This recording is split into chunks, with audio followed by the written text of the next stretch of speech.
English Time podcast. Helping you speak English with confidence, naturally. Hello, my amazing listeners. Welcome back to English Time Channel, your cozy corner for English fluency, confidence, and connection. I'm Henry. And I'm Emma. So happy you're here with us today. How's your week going? Honestly, a bit stressful.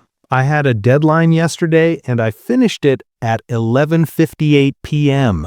2 minutes before midnight? Classic. I know. The funny thing is, I had the whole week to do it, but somehow I only started the night before. I think everyone listening just nodded their head. We've all been there. That's actually what we're going to talk about today. Why do we do this to ourselves? Why do we wait until the very last minute, even when we know it's stressful? It's such a relatable topic. And by the way, today's episode is a B1 level episode. That means it's designed for intermediate learners. Not too easy, not too hard, just right for growing. And we've included some richer vocabulary too, so even upper intermediate learners will find something new. And if you're still building your foundation, don't worry. You're always welcome here. We keep the conversation clear and simple. Wherever you are on your journey, you can stay, relax, and learn with us. Step by step, let's improve together. Before we dive in, if you're enjoying what we do, please like this video and subscribe. It really helps more learners find this channel. And we'd love to hear from you in the comments. Tell us, do you procrastinate? What do you usually put off until the last minute? All right, let's get into it. The topic for today is something we call procrastination. Procrastination. That's a big word, but the meaning is simple. It's the habit of delaying things we know we should do. Why do we do it? Let's look at what actually happens first. The experience. What does it look like? Well, imagine this. You have an important task. Maybe it's a work project. Maybe it's studying for a test. Maybe it's just replying to an email you've been avoiding. You know you should do it. You even want to get it done, but somehow you don't start. You think, I'll do it later. I have time. And then you check your phone, just for a second. One video turns into 5. 5 turns into an hour. Suddenly hours have passed and you haven't even started. And that's when the panic kicks in. The deadline is tomorrow. Now you have no choice but to work all night. You're stressed. You're tired, you're drinking coffee at midnight, and you're thinking, why do I always do this to myself? And the worst part? You do it again the next time. And the next time, and the next time. It's a cycle, a pattern, and it feels almost impossible to break. Now, here's the interesting part. It's not about being lazy. People who procrastinate aren't lazy. In fact, many of them are very smart and very capable. Exactly. Procrastination is not a laziness problem. It's an emotion problem. An emotion problem. That's a really important point. Can you explain what you mean? Sure. When we procrastinate, we're not avoiding the task because it's too hard. We're avoiding the negative feelings that come with it. Like stress, anxiety, fear of failure? Yes. Think about it. When you have a big task in front of you, how do you feel? You might feel overwhelmed, like it's too big to even start. You might feel insecure, like you're not good enough to do it well. Or you might feel bored, like you just don't want to deal with it right now. And what does our brain do? It looks for an escape, something that feels good right now. That's instant gratification, choosing short-term pleasure over long-term benefit. Watching a video feels good immediately. Cleaning your messy room does not. Exactly. So your brain says, let's watch the video. We'll clean the room later. But later never comes easily, because when later arrives, the same emotions are still there. And now there's a new emotion, guilt. You feel bad for wasting time, and that guilt makes you feel even worse, which makes you want to escape even more. It's a vicious cycle. Vicious. That's a strong word. It means something that gets worse and worse over time, like a cycle you can't escape from. A vicious cycle. That's exactly what procrastination feels like. So let's look at the psychology behind this. Why is our brain wired this way? Scientists actually have a name for this. They call it present bias. It means we naturally value what feels good now more than what feels good later. Even if the future reward is much bigger, our brains just aren't very good at thinking long term. There's a famous experiment about this. They gave children a choice, one cookie now or two cookies if they waited 15 minutes. Most kids took the one cookie. They couldn't resist the immediate reward. And adults are the same. We just eat different kinds of cookies. True. Maybe our cookies are social media, online shopping, or watching just one more episode. The point is, present bias is built into our brains. It's not something wrong with your personality. It's just how humans are designed. But that doesn't mean we can't overcome it. We just need the right strategies. Before we get to the solutions, there's one more cause I want to talk about. It's a sneaky one. Sneaky, that means hidden, not obvious. What is it? Fear of failure. Sometimes we procrastinate not because the task is boring, but because we're afraid of doing it badly. Oh, that's deep. So you're saying, if I never start, I can never fail? Exactly. It's a protection mechanism. If your report is late because you ran out of time, you can blame the clock. But if you worked on it for a week and it's still not good enough, that feels personal. So procrastination becomes a shield, something that blocks the pain. It protects our self-image. Yes, but here's the crazy part. By not starting, we guarantee a worse result. We're so afraid of failing that we make failure more likely. That's a trap, a mental trap. It is, and many people don't even realize they're in it. They think they're just busy or not in the mood, but deep down, it's fear. This is really making me think. I feel like I've done this so many times without knowing why. Me too. And honestly, just recognizing it is a big deal. Understanding the why is the first step to changing it. Okay, so we talked about the phenomenon and the psychology. Now let's get to the good part. What can we actually do about it? Right. Strategies, practical tips, things you can try today. The first one is probably the most important. Start ridiculously small. Ridiculously small? What do you mean?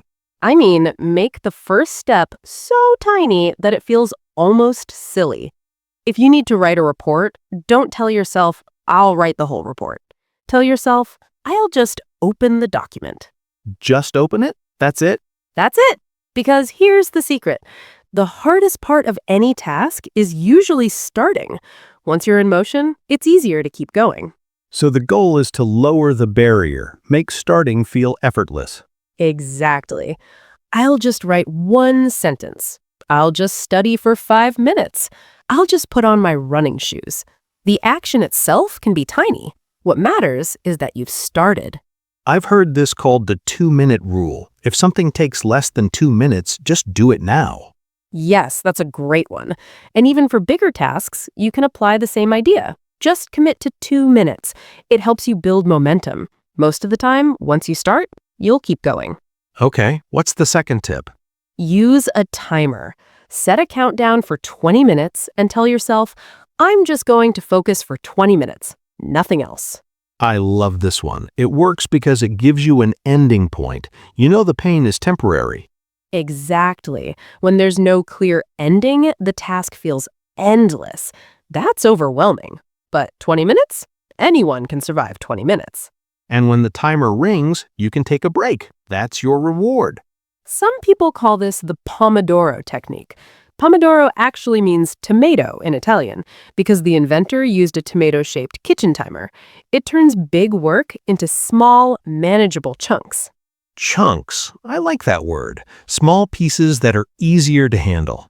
Yes, big tasks feel scary, but chunks feel doable. Doable. That means it's possible. You can actually do it. Okay, third tip.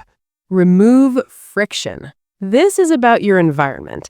Make good behaviors easy and bad behaviors hard. Can you give an example?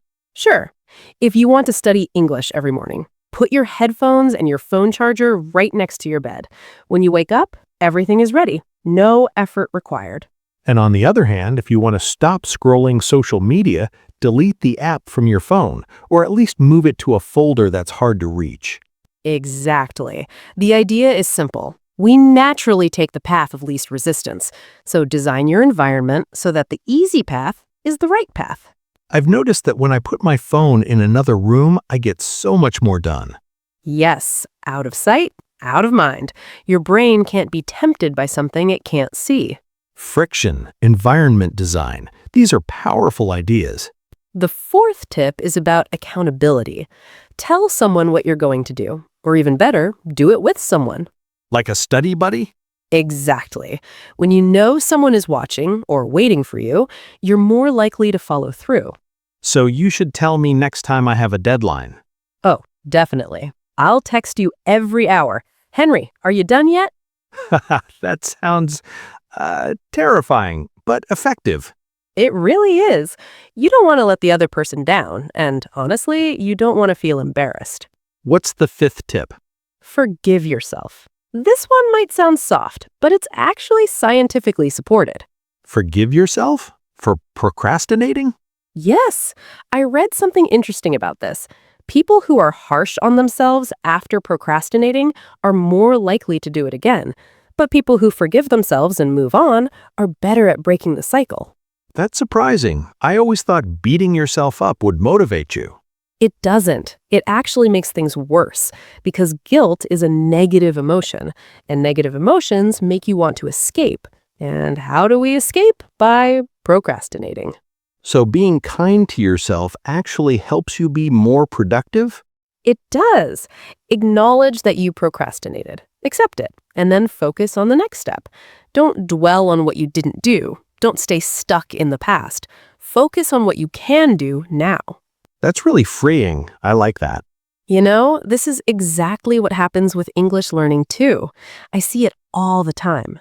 Absolutely. How many of us have said, I'll practice English later, and then later becomes tomorrow, and tomorrow becomes next week. And next week becomes never. Exactly. Learning a language requires consistency.